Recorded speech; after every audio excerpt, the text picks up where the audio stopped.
Hello viewers, welcome back to our channel Math in Motion. Shak Anwar is the name, your math tutor and still ready and fine as you know. Today let us go through what we call analyzing trends in time series data. I'm going to be sharing my slides with time, but today let's talk about analyzing trends in time series data. First of all, what do we call a trend? Uh, as we know that a trend is a long-term underlying direction of data, it represents persistent overall movement over time, ignoring short fluctuations and seasonality. Uh, a trend, a trend is anything that shows long-term underlying direction of data. It represents persistent overall movement over time, but it ignores short-term fluctuations and seasonality. Uh, from a discussion we had previously, we went to know that different variables have different time periods and short-term fluctuations depend on different variables. Uh, as we talk about, like we may want to talk about data for climate or weather changes. I think if you want to look at a trend of data in terms of time series data in terms of weather or weather changes, it could be a trend. It could take all for almost a year, 3 months, 5 months to observe changes over time. But if you want to record it per day, per week, you may find almost the same weather conditions or temperatures. Therefore, we should always record data in order for us to get trends. We should ignore short-term trends and seasonality. But we shall always remember that identifying a trend is crucial for forecasting, strategy, and understanding fundamental performance. Likewise, we shall say that a trend is always trended if its expected value of the series changes with time. Yes, for that part, we shall need to say that a trend is always trended if its expected value of the series is time dependent, depends on time. Therefore, with time, the series has to be changing. Yes. Likewise, let us go through now the cause of a trend. Members, I think you know cause of a trend. Uh, let us have some part of the cause of a trend. Like, let me first outline some few. When population changes may cause a trend. Yes, we know. How does population changes cause trends? Members, we know that as population changes, very many microeconomic variables have to change. Likewise, take an example of increase in population. If population increases, what happens? Microeconomic variables such as demand will increase, consumption increases, hence changing in trend. If the trend of consumption, if population increases or decreases, the trend of demand or consumption has to change, either positively or negatively. Therefore, population changes has an effect on a trend. Likewise, we shall talk about technological changes.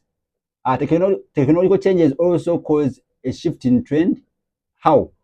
Technology changes cause a shift in trend in such way that an improvement in technology, like if you take a case of industries, improvement in technology will enable factories and industries produce more goods and services like in the shortest time possible. This enables them to increase their sales and their output. Therefore, if you're talking about now, talking about if you are dealing with the time series in terms of output of an industry, therefore, shall say that improvement in technology will increase, will have a positive increase in sales over time. Hence, a positive trend. Another cause of trend, we may have change in social customs. Remember, members, as we know, we all have customs. People of long ago had customs they believed in. We also have customs we believe in. But changes in these customs also have an effect on trend. Like a good example we could give, we have tastes and preferences. We all have tastes and preferences. Just know what you preferred some time back, some 10 years back, is not the same thing you prefer now. An example could be long time ago, people could value circumcision as something not of more value. They could attach that thing to certain groups of people, such as Muslims. But now, since the environment has known the use of the circumcision, now people are going in for circumcision. This now, if we're talking about now number of people who are circumcised over time, you see that there's an increase in trend. Or you are getting that thing. Also, an example I could give there, if we're talking about say talking about, remember people in the past preferred newspapers. Like if you go back and see old people, like older people, your fathers and grandfathers, preferred newspapers, like physical newspapers, than any other form of communication. But as per now, things turn out to be changing, that social media came in and newspapers now are losing off. Therefore, a change in social customs will result into a change in a trend. Yes, likewise, inflation will also cause a shift in trend, environmental conditions, and market acceptance. Like for market acceptance now, take a case of a commodity is introduced on the market right now. Things want to be fine right now because people want to be knowing the commodity on the market. But with time, a commodity is going to be known with people, and then its sales will increase over time. Therefore, if you talk about the trend, there will be a positive trend when a commodity has been introduced on the market and after it has spent some time on the market.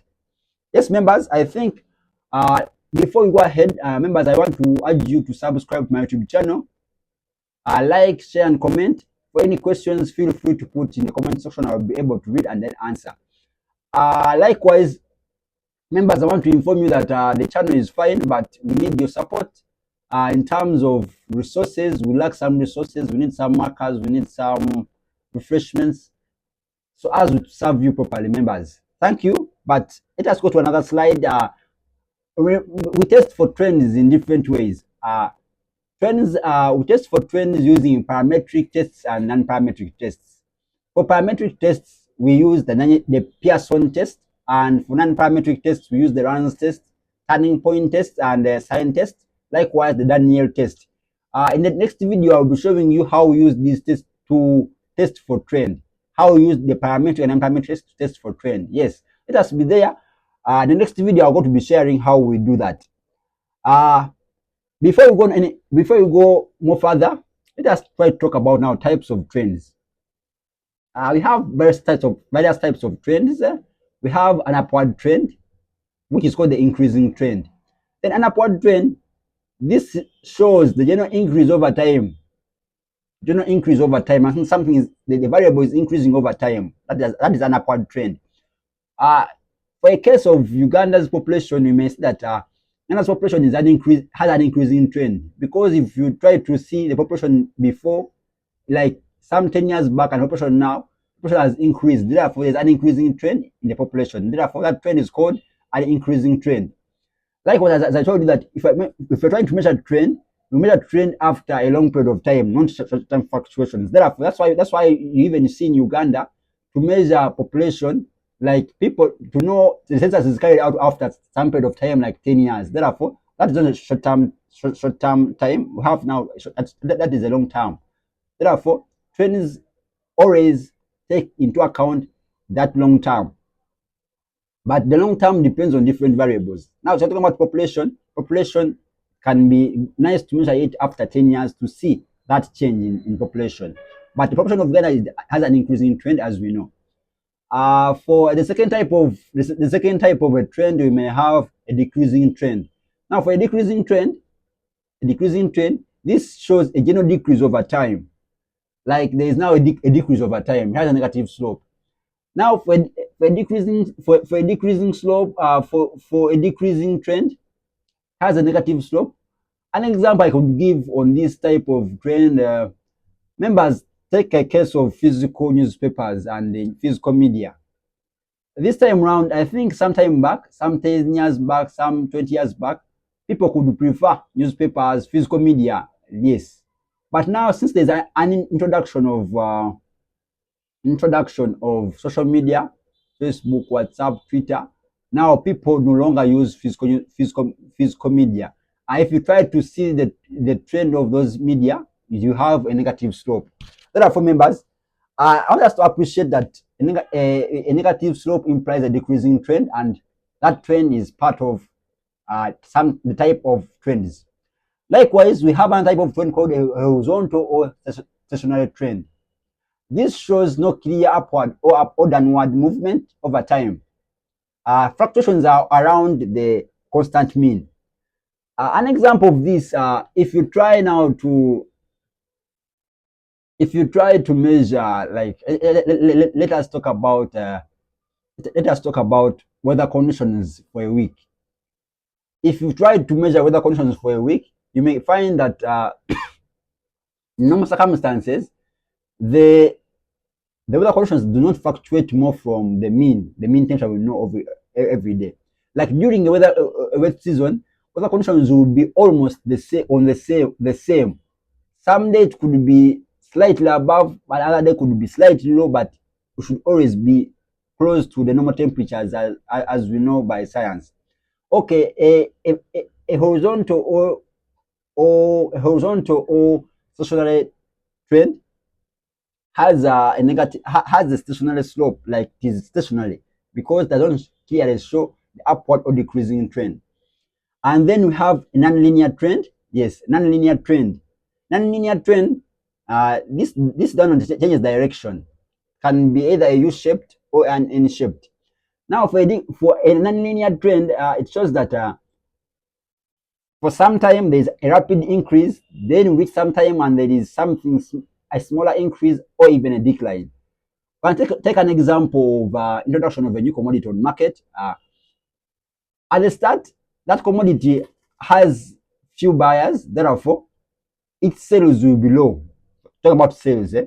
But with time, if people get to know about this commodity, its sales will increase rapidly. Therefore, we shall have a trend which was slow, then increases rapidly, and then now time will reach that has reached its maximum, and then there will be introduction of it a new commodity we will call the substitute. Now that introduction of the other commodity called the substitute will now decline the demand for this commodity, and then hence this commodity we had before, its demand will start declining. Yes, and that you see that it is now a U-shaped. Yes, you're seeing that thing. Also, an economy, we may find the periods where we are well off. We shall be having something like a recession, then a trough, then a recovery. That is an example of a nonlinear trend. Yes, members, let us go through now formation of trends. Yes, we have a first example of a linear trend. A linear trend, this is the simplest mathematical model that can be estimated. The line of best fit is computed mathematically using the method of least squares. Members, method of least squares, we have it already on the channel. Just go up and scroll and see how we use the method of least squares. But in the meantime, let us first see the equation. The equation is generally write a linear trend as yt equals to b naught plus bt1 t plus the error term.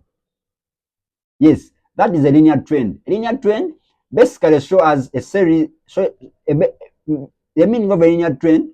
Remember we say that a linear trend is in the format of yt. Yt is our dependent variable. Our dependent variable, the variable we want to measure. It may be sales. Then we have b naught. B naught is the intercept. Then b1 t is the slope of the equation. Then plus the error term. Now, if you use the method of least squares, we shall be able to find the b naught and b1. By this linear trend, it has a meaning that the series are increasing or decreasing at a constant rate over time. This beta 1 shows that there's a constant rate at which this dependent variable we want to measure is decreasing at. Therefore, an example of a linear trend, we always use the linear trend when we want to know the population of a small town or small growing people, usually 10,000 people per year. If we have a small population, we can use the simple linear trend to see how the population has been changing over years. You can also use a simple linear trend to see the sales of a retail store. Was it increasing every month or decreasing every month? Yes, as you see that it is simple. Yes, we're talking about simple now. From using from a linear trend, we can now I've said you can formulate a linear trend by using the equation y t equals to b naught plus b1 t plus the error term. Yes, but from the after us getting the beta naught and beta 1, say beta naught is the intercept and then beta 1 is the slope of that equation, we can find the coefficient of variation. Coefficient of variation means what? Let us take an example. We are trying to measure. Yes, let's take an example.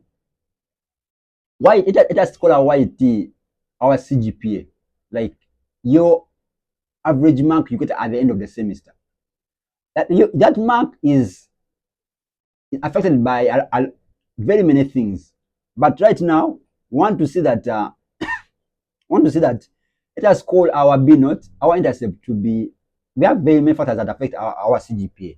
Let us call it like the number of lecture hours attended, and then our beta 1 to be, let us call it the sleep time you have. As you see that the sleep time and number of lecture hours you have to define your CGPA at the end.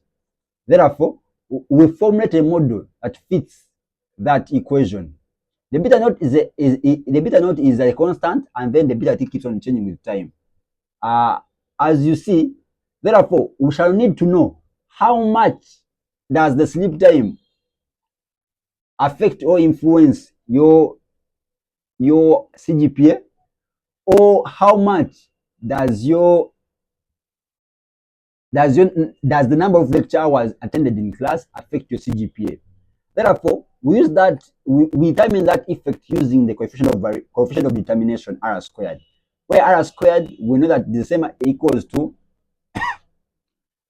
exponent variation over total variation, and that is to say that R squared equals to summation of y at minus y bar squared over summation of yt minus y bar all squared. From that, we shall be able to know that our coefficient of determination is that, and then able to explain the total variation in our dependent variable that is caused by variation is the dependent variable. Now, in our case, we're talking about our dependent variable as CGPA depending on sleep time and number of lecture hours attended. Members, I think in the previous videos, we can easily know how to fit a linear model. Let us go now to a quadratic model. Also, a quadratic model is a format of a model that is used to fit a trend. Then a quadratic model can be in the format of yt equals to b naught now plus b1t plus b2t squared plus the error term, where b naught, b1, and b2 are coefficients. We can also find those coefficients using the method of least squares, as we know, but this is now for more than one independent variable, so more than two independent variables. Therefore, we shall use the method of least squares, where we form normal equations, as we know that in the previous videos. I'm going to be sharing the equations there, but I want to first give you the meaning of that quadratic equation. The meaning of quadratic equation means that growth rate is increasing or accelerating. The curve can be either a U curve or N curve, depending on the sign of the t squared and the t. Remember, a quadratic equation is always a curve showing accelerating or decelerating. Examples of quadratic equation trend could be car sales. It may increase in the first week when the car is still new, when people are excited about the car, and then reaches a maximum and then declines. Let us take an example also of people. I think people go sometimes for outing. When I take an example, when this building in town, it is called the Arena Mall, was opened. I remember we could see a lot of people, even celebrities could go there. Therefore, each sales increased rapidly during that time. But after I think some time, some employees were also introduced. Therefore, people couldn't even go back to that arena mall. Therefore, its sales also now declined. Therefore, that is showing you nonlinear trend because of the T squared. It is a nonlinear trend. We can also talk about unemployment. Unemployment during a during a recession, unemployment falls, and during a recovery, unemployment tries to increase. I think that this is making sense in economic terms. For if you have a recession, economic activities are declining. So therefore, unemployment, to talk about unemployment over time, unemployment is going to be declining. Now, during the recovery, when economic activities economic variables have started increasing, therefore there will be an increase, and then that's going to be a recovery. Therefore, members, a quadratic trend is a format of a trend which is in a U form, or any form, showing either a rapid increase at the start and a decline at the end, or showing a decline at the start and then an increase in the end. Members, allow me to take you through its applicability. This trend fits where trends do not move in a straight line, and but has a curvature, that show a curvature. Like, we shall always use a quadratic trend, a quadratic equation, in areas where this trend, where our trend does not move in a straight line. Like, we have something like at the start increasing, and then at the end decreasing. That's what we call a quadratic trend. Remember, I'm going to be sharing these slides. I'm going to be sharing the slides. I think you also have, but things are okay as per now. I think I'll take in a short break, and as we come back for other trends. Yes, members, welcome back to the commercial break. I think you have rested a lot. Let us now go ahead as we talk about other formation, other trends. Can also have from a quadratic equation. Also, you can have the measure of the closeness of the feet of the line is determined by coefficient of determination. R squared, as you say, that R squared is used to show us how these dependent variables are explain how the independent variables explain the dependent variables and the total variation. Likewise, let us talk now about the simple exponential distribution. A simple exponential distribution takes on a form y equals to b naught times b1 power t times the error term. Now, for this simple exponential distribution, it shows that there is a growth or decline occurs at a constant percentage. Growth or decline occurs at a constant percentage, i.e., there is a compounding effect. An example of a simple exponential trend, we may have compound interest in banking. Yes, compound interest in banking. Yes, an example. Another example could have population growth in developing countries if unchecked. If unchecked, yes, population growth in developing countries, because they have systems. Therefore, population growth either increases at a constant rate. Yes, because they have systems that develop it. Another example could also have technology adoption. I like smartphones now, internet users in 20, like internet adoption. An example of internet adoption, I can explain it in this way. That, remember, in 2000s, people wouldn't be able to access smartphones, but now the number of people accessing smartphones I think it is increasing with an exponential distribution. Yes, at a constant rate. Also, the values of beta naught and beta 1 can be got using, you just need to apply log both sides. You should apply log to y, like we have y equals b naught b1 power t plus the error term. Now, shall we first the error term. Now, if we make it a linear equation, we introduce log both sides. In this log both sides, we shall have log yt equals to log b naught plus t log b1 plus log a of the error term. But now, since we want to now form, we have two unknowns, b naught and beta 1. We need to know beta 1 and beta and beta naught. Shall just now shall now form these two normal equations by scaling the second equation by t. Just scale this first equation by t, and we shall have summation of log yt equals to n log beta naught plus log beta 1 summation t. Now we shall just scale it by multiplying a t on that equation, where we shall have summation ty log yt equals to log beta naught summation t plus log beta 1 summation t squared. Now, if we solve those two equations, we will be able to find your beta naught and beta 1, and then you fit a simple exponential trend. And the next video shall be having mathematical examples as we go ahead. Yes, don't feel free for anything you have not understood. Just feel free to comment in the comment section. I shall be able to answer. But today I wanted us to first have the examples in real life. Now we see that the simple linear model is always used in the forecasting process that grows or decay rapidly. A simple linear model is used in the processes or forecasting processes that require growth or decay rapidly. An example of a simple exponential distribution could apply in bacterial growth, viral social media content. As you know that like my videos sometimes go viral. Like, you may post a video right now, just in some seconds it has 1,000 views.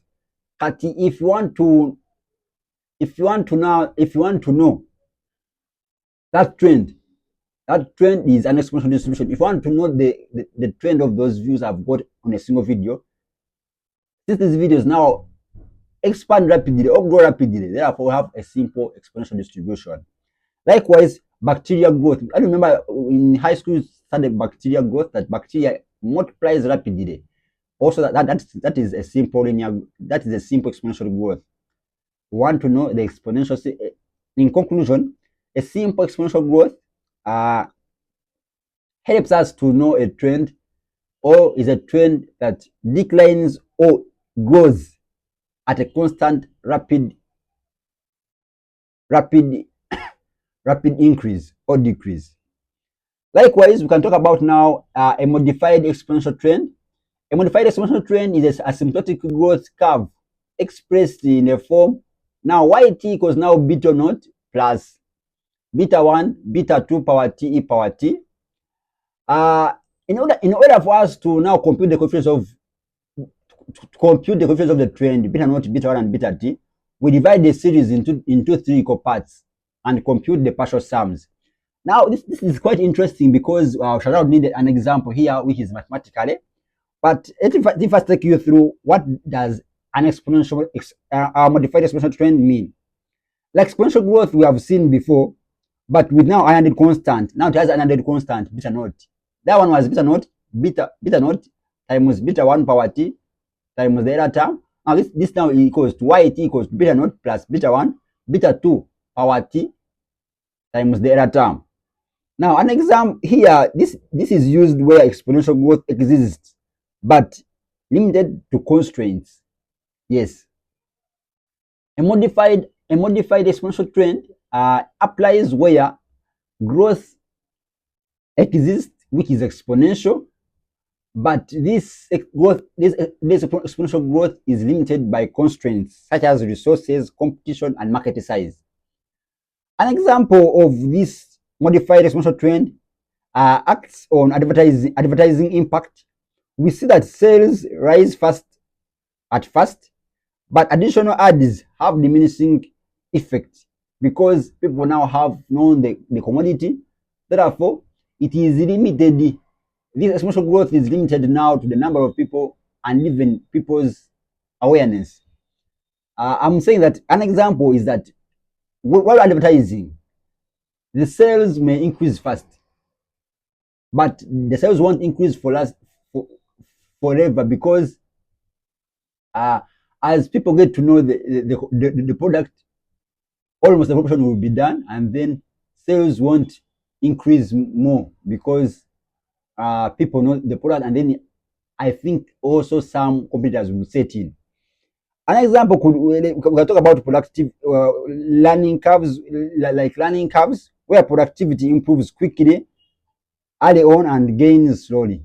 Yes, productivity also, like an example, yes, could be of productivity could be you reading books. Like an example of when the semester begins, you people, I think we are from home, and we are told stories from with parents down. When semester begins, you are serious. Therefore, your productivity is high when semester begins. But when semester down becomes in the middle, after some months, now become reluctant. Yes. Therefore, your productivity in the start of the weeks was exponentially distributed. But since now limitations come in, like what? Some limitations such as presence of you may have some things that take you out, then your productivity now becomes low. Or because there's absence of people can give you some advice, then also your productivity becomes low. Therefore, this model, this trend, a modified exponential trend, will only happen where exponential growth exists, but there is a limitation which is limited by constraints such as resources and competition or market size. Lastly, members, let us talk about, I said, in order for us to find the beta naught and beta 1 and beta 2, we shall divide now our sequence, our series into three parts, three equal parts, yes. How are we going to do it? And then we shall have partial sums. I'm going to show you in the next video how we do this, but let me first give you a hint. We shall like take an example where we have different years from 19, like we take an example from 2000 to 2025. That's our year. Now talking about now sales. We have now different sales. Yes, we have a column containing years 2000, 2001 up to 2025. And then now we have sales for each year. Like for each year, we have the different sales made there. Now what we have to just divide those sales we have for all those years from 2000 to 2025 into three equal thirds. Like we have just three equal parts. Now what we have to do, we shall need now to add those sales for each part we've got, the first part, the second part, and the third part. And then now we shall use the formulas I'm going to show you on the slide. I'm going to show you on the screen. But in the next video, we shall be seeing how we apply them. Our beta naught will be equal to 1 over n into S1 y, which is the sum of the first sales, minus beta 2 power n.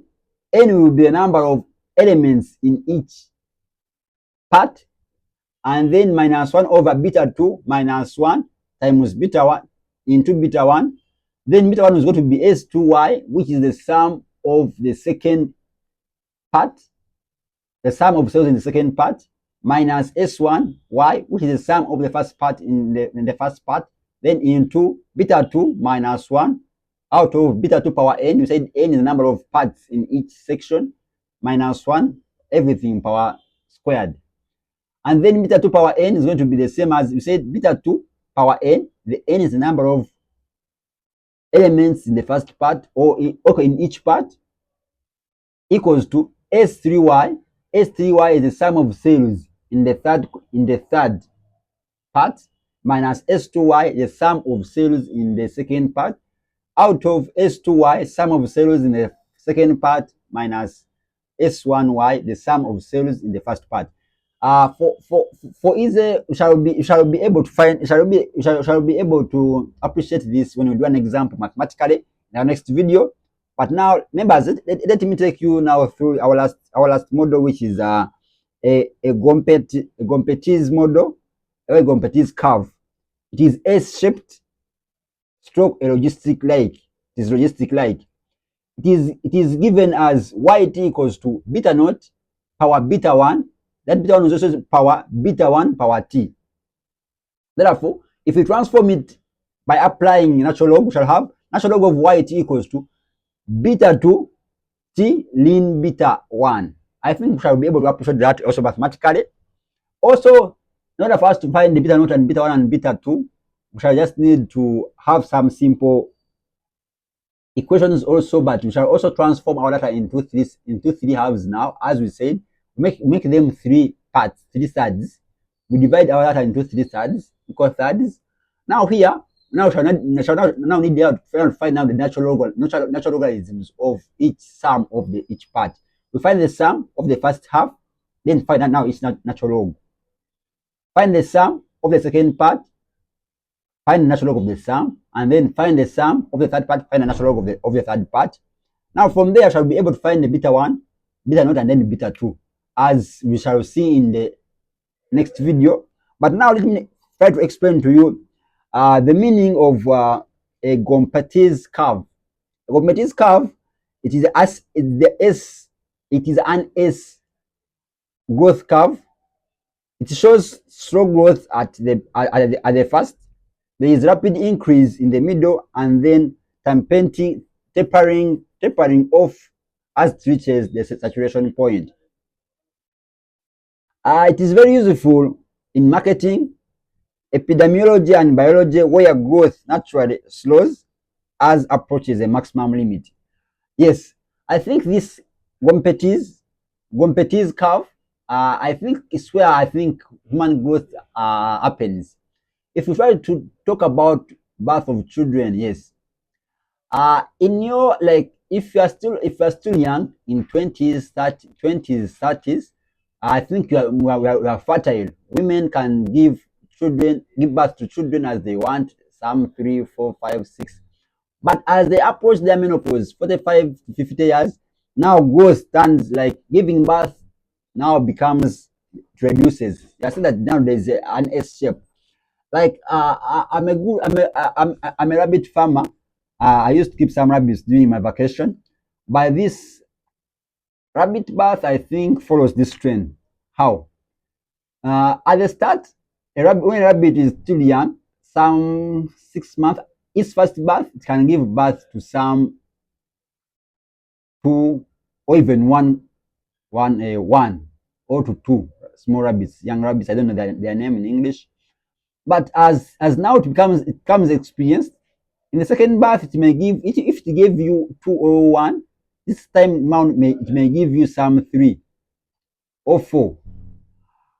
But as time now goes, as it goes to its 6th birth or its 5th birth, now it may, okay, for its 4th, it may give you 8. Its 5th give you 8 or 9 or 10. But as now it grows older, the rabbit as goes older, as it goes for some years, it will now reduce its production, like the number of young ones to produces will reduce.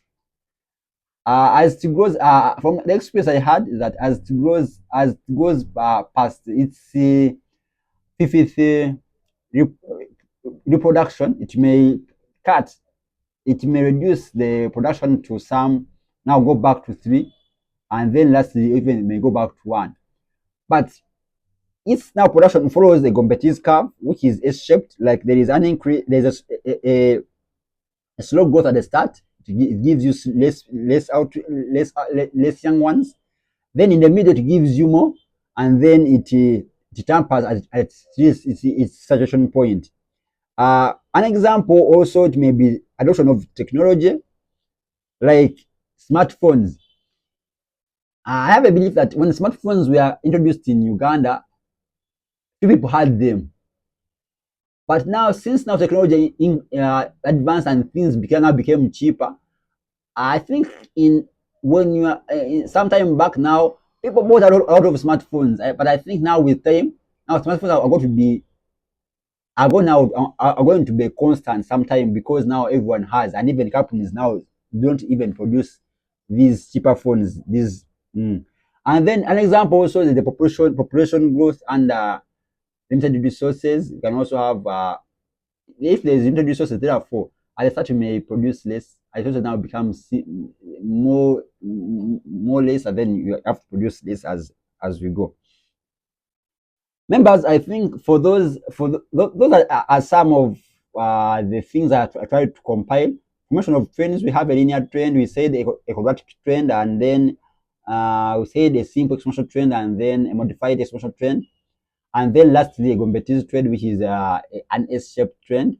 I'm going to be sharing this video. Members, if you see this video, members, don't forget to subscribe, share, like, and comment for more videos like this. And we shall be having a lot of discussions in this form, as now we also have discussions on our whiteboard, but now we need markers, we need Yes, we need a lot of things to see the channel that is going. Members, if you are able to reach out to me, members, think about having a marker or buying me a marker or giving me something to buy a marker so that we can have a lot of discussions in this form.